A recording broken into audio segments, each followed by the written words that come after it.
RCF Notre-Dame.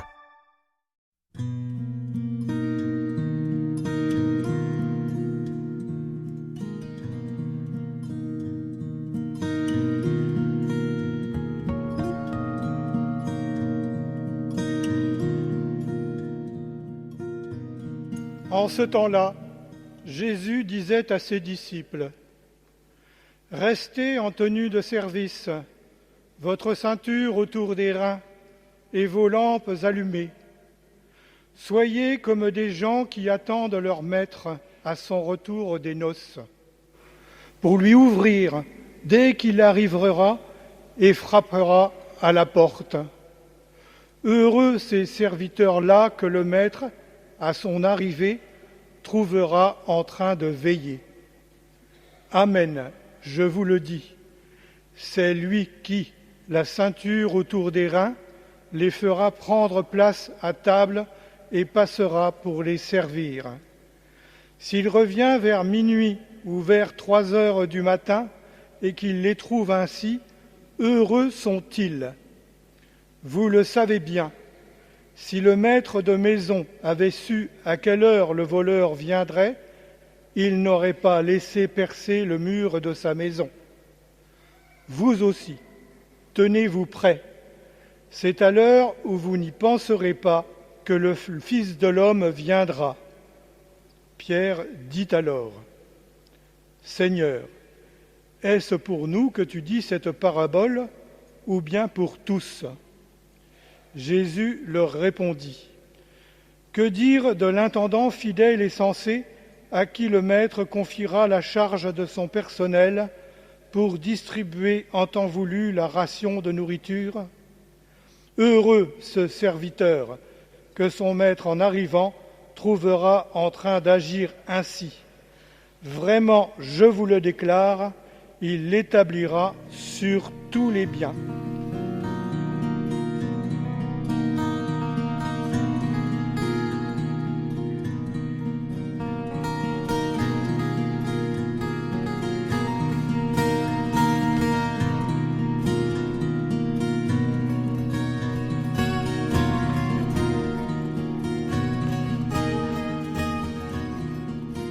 Léonard de Vinci pour le service du peuple de Dieu a inventé l'aile volante. Thomas Edison a inventé l'ampoule électrique. Le docteur Guillotin a inventé la guillotine. Mais qui a inventé les diacres ? C'est vrai ça. Qui a inventé les diacres ? Et puis une aile volante, ça sert à voler. Une ampoule à éclairer, une guillotine à couper court. Mais un diacre, ça sert à quoi ? Essayons de répondre à ces deux questions. Qui a inventé les diacres et à quoi ça sert, cette belle invention des diacres ? Eh bien, surprise, qui a inventé les diacres ? Ce n'est pas Jésus. Ah, nous catholiques, nous croyons fermement que Jésus a bien institué, inventé les 7 sacrements, et en particulier le sacrement de l'ordre, quand il a appelé et institué les 12 apôtres, dont les évêques sont les successeurs, mais pas directement les diacres. Les évêques successeurs des apôtres, vous le savez, ordonnent à leur tour des prêtres, leurs collaborateurs, pour annoncer l'Évangile, sanctifier et guider le peuple de Dieu, mais quid des diacres ? La réponse, nous la trouvons dans la première lecture, tirée des Actes des Apôtres, c'est-à-dire vraiment dès l'origine de l'Église, avec l'invention du diaconat et l'ordination des 7 premiers diacres.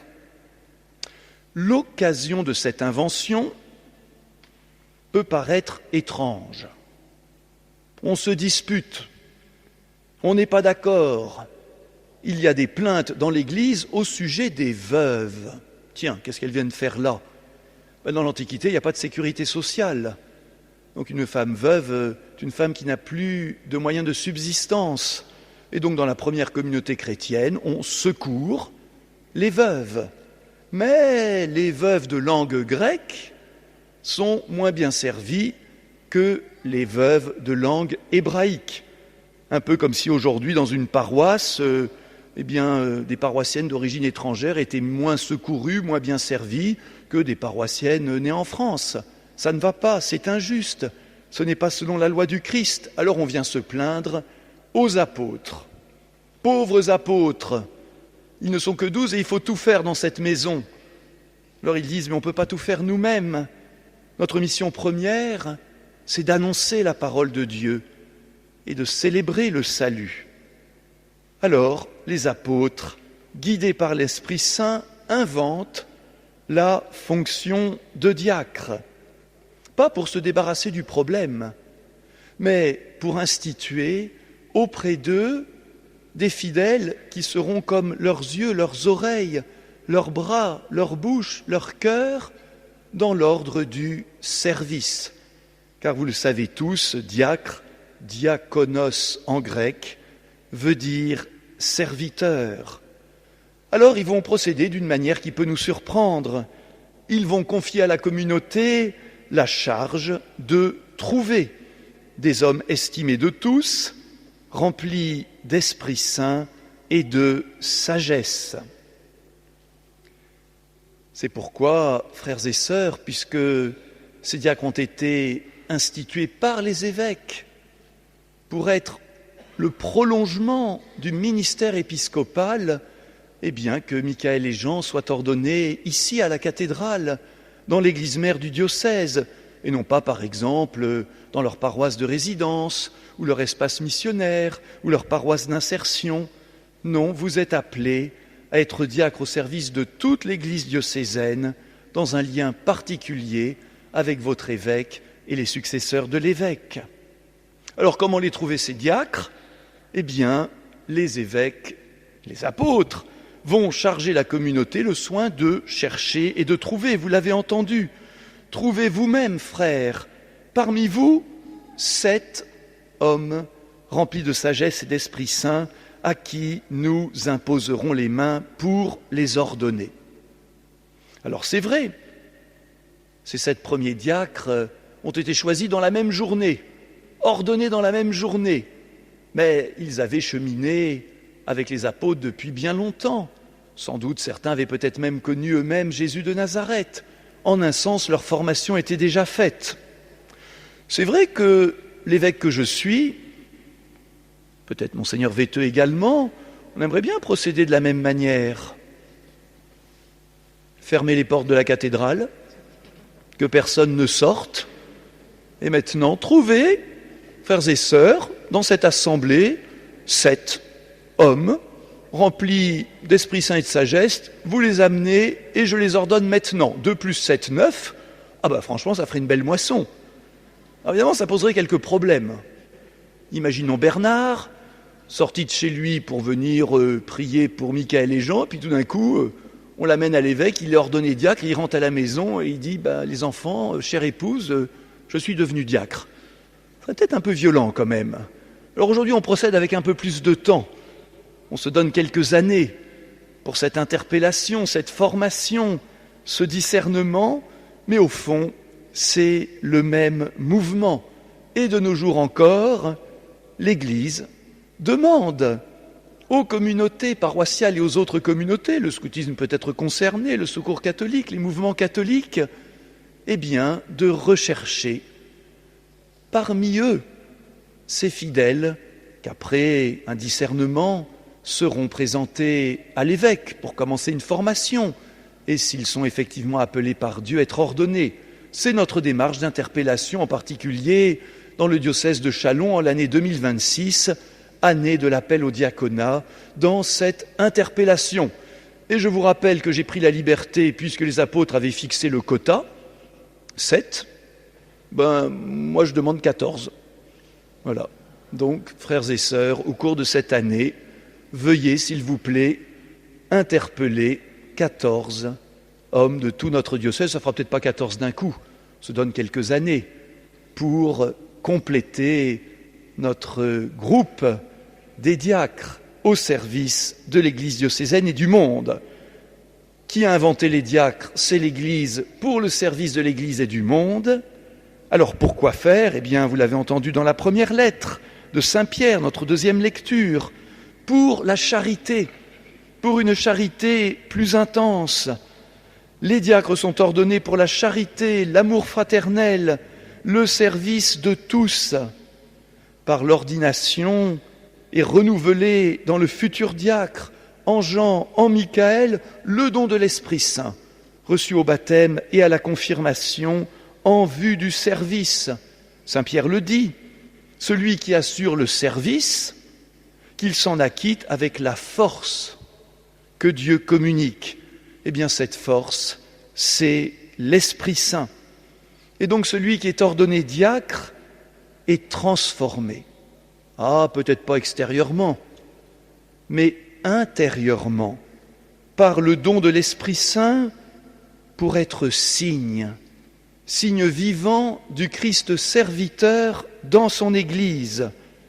L'évêque et les prêtres sont ordonnés pour être signes du Christ pasteur qui conduit son peuple.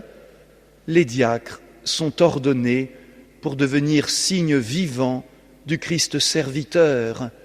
Et ainsi la mission de l'évêque au service du peuple de Dieu peut être remplie, avec les prêtres collaborateurs signes du Christ pasteur, main droite de l'évêque, et les diacres, main gauche de l'évêque, signe du Christ serviteur, car le Christ est tout à la fois notre pasteur et serviteur de tous.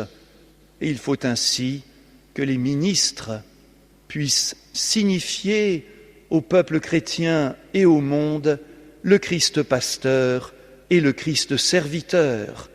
Et c'est pourquoi, cher Michaël, cher Jean, vous revêtirez dans quelques instants le vêtement liturgique du diacre, appelé dalmatique. Ça fait une bonne question dans les quiz catho. Comment s'appelle le vêtement que porte le diacre ? Voilà, dalmatique, mais qui est un tablier du service.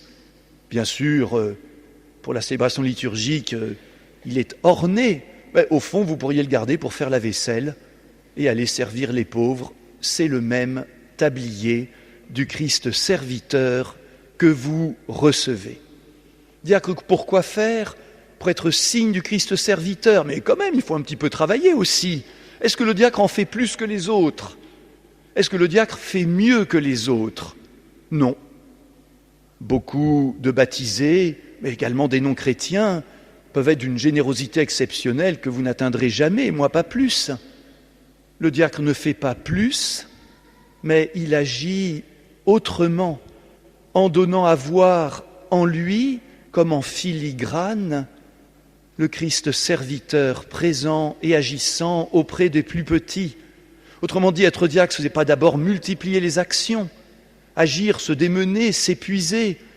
Être diacre, c'est laisser le Christ serviteur agir là où vous vivez, famille, paroisse, travail, association, dans toute rencontre, de laisser transparaître le Christ serviteur. Alors les cathos disent « c'est une très belle théorie, hein. Enfin, c'est un peu compliqué votre affaire quand même. » Alors ce qui est curieux, c'est que les non-cathos comprennent ça beaucoup mieux que nous. Ils le comprennent intuitivement. J'ai recueilli bien des témoignages de diacres qui disent « mais depuis que je suis ordonné diacre, on ne me voit pas pareil. Au bureau, au travail, les voisins, des relations, je ne leur ai même pas dit, pas toujours. Ils ne le savent pas tous, mais ils devinent qu'il y a quelque chose de changé. On vient me demander conseil, on vient vers moi, on me demande ceci, on me demande cela. » Vous voyez, frères et sœurs, ça veut dire qu'intuitivement, beaucoup perçoivent cette transformation intérieure, même s'ils ne savent pas la nommer. Alors diacre, pourquoi faire ?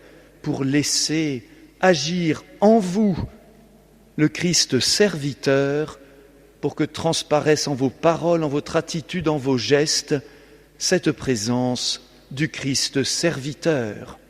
Et c'est pour cela que vous allez revêtir, et j'en termine par là, cette tenue de service.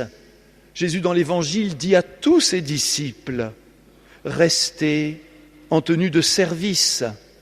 Et si le Christ le dit à tous, le diacre reçoit mission de le redire dans l'Église, dans le monde, comme figure et écho du Christ serviteur. Pour reprendre une formule du cardinal Aveline, archevêque de Marseille, président de la Conférence des évêques de France, il aime à dire que le diacre est dans l'Église, dans le monde, à la fois grain de sel et grain de sable. Salutaire grain de sable, quand vous rappellerez à votre évêque, vos prêtres, les bénévoles, la paroisse, que l'Église est incomplète sans la présence réelle, et non pas seulement théorique, des plus pauvres en son cœur. Revêtez la tenue de service pour vous rendre disponible aux petits, aux fragiles, petits et fragiles dans notre société, certainement, mais aussi petits et fragiles dans l'Église, où souvent ils ne sont pas assez considérés, pas assez écoutés. Votre rôle de diacre est de veiller en particulier à donner place et parole aux pauvres, d'abord dans l'Église de Christ, parce que si on ne le fait pas nous-mêmes, pourquoi on irait faire des leçons aux autres? J'ai connu un diacre quand j'étais prêtre en paroisse. Alors, il ne montait pas à l'autel au début. Il montait à l'autel pour proclamer l'Évangile. Et qu'est-ce qu'il faisait la première partie de la messe? Oh, il avait demandé l'autorisation à personne, hein. Il faisait ça par une liberté spirituelle intérieure, mais il restait en diacre, à l'entrée de l'église, pour accueillir, pour veiller au bon ordre liturgique, pour vérifier que chacun trouvait place, qu'une maman encombrée de son bébé, qu'on l'aidait à se sentir à l'aise. Il disait, moi c'est ma manière d'être diacre pour commencer dans la liturgie. Je ne vous demande pas de faire pareil, hein, c'est pas écrit comme ça dans les bouquins liturgiques. Mais je dis simplement que c'est un signe, un exemple de cette liberté que vous aurez à trouver d'être grain de sable pour que les petits, les pauvres, les fragiles soient à leur place dans l'Église. Et puis enfin, salutaire grain de sable, savoureux grain de sel. Le sel, c'est l'Évangile. En veillant à porter l'Évangile dans l'Église, vous le proclamerez, vous le commenterez, mais également, bien sûr, hors les murs, en rapportant vers le monde le bon goût de l'Évangile, mais aussi en rapportant vers l'Église la rumeur du monde, glanée dans votre expérience en paroisse, mais aussi familiale, conjugale, professionnelle, associative. On dit que le diacre est l'homme du seuil, et je le crois, aller de l'Église vers le monde, mais aussi du monde vers l'Église. Ne laissez pas nos paroisses, nos groupes tourner en rond. On dit que dans Byzance assiégée, de doctes théologiens dissertaient sur le sexe des anges. Bon, c'est peut-être une légende, mais après tout, ça dit quelque chose. Notre société est tourmentée, notre monde est en recherche, et parfois nos églises ne parlent que de burettes et d'horaires de messe. Mettez, frères diacres, le grain de sel de l'Évangile dans nos sucreries catholiques, s'il y en a. Et ainsi, vous aiderez toute l'Église à rester en tenue de service, à se tenir prêt à accueillir le Christ lui-même quand il se présente à nous, non pas encore en gloire, mais dans la personne du pauvre, du prisonnier, de l'étranger, de l'enfant maltraité et de tant d'autres encore. Laissons le Christ clore cette homélie. Heureux ces serviteurs appelés à la charge du service. Heureux ces serviteurs que son maître trouvera à son retour en train d'agir ainsi. Amen.